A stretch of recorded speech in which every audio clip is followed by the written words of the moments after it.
Charles and Harry, from what I understand, haven't spoken in 18 months.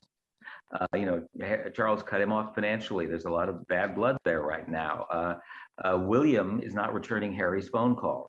Before we dive really into the book, I would love to get your take on the palace responding to the book, saying that Charles's comments about Archie were fiction. I would love to get your response to that and how that conversation really got started.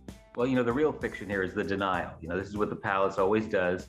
There's a knee-jerk reaction is to say none of it's true, and then later, of course, 90% of the time they have to backtrack. But in this particular case, clearly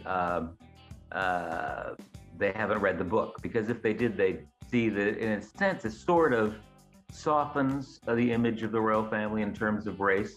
And what happened is this: during the Oprah interview, you may recall that Harry and Meghan spoke of an incident where a royal member of the royal family, who they would not identify, had made a comment about how light or dark the skin would be of their children, and what that would do for the image of the monarchy, what effect it might have. But there were concerns about it.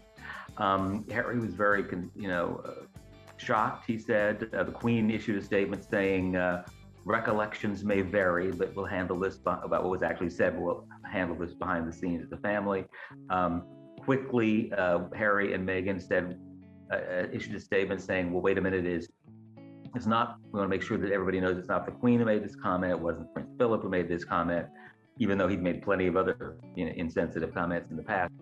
I was able to trace this back to the source. I've been at this for 50 years, covered the royal family. I have a long track record of 6 books, ran People magazine's royals coverage in the 70s and 80s, been at it a long time. I have great sources. I was able to trace this back to a comment that was made by Prince Charles to Camilla on the day that the announcement of Harry and Meghan's engagement was made. And what he did was casually turn to her, like any grandparent-to-be would do, and say, I wonder what their children will look like: hair color, eye color, complexion.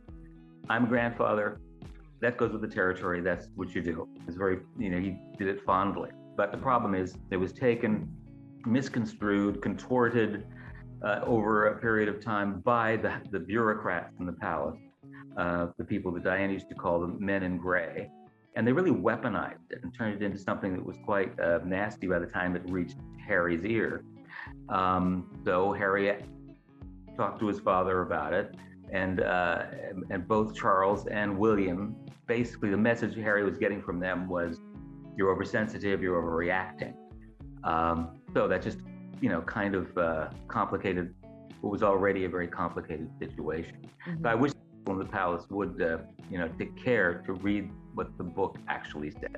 Yeah, definitely. I mean, what happened when Harry went to William about the comments? William feels that people should show him a little more respect than they do. Mm-hmm. And he really feels that people should, including his brother, should let up on their father. It's sad right now, by the way, because, Charles and Harry, from what I understand, haven't spoken in 18 months. Charles cut him off financially. There's a lot of bad blood there right now. William is not returning Harry's phone calls.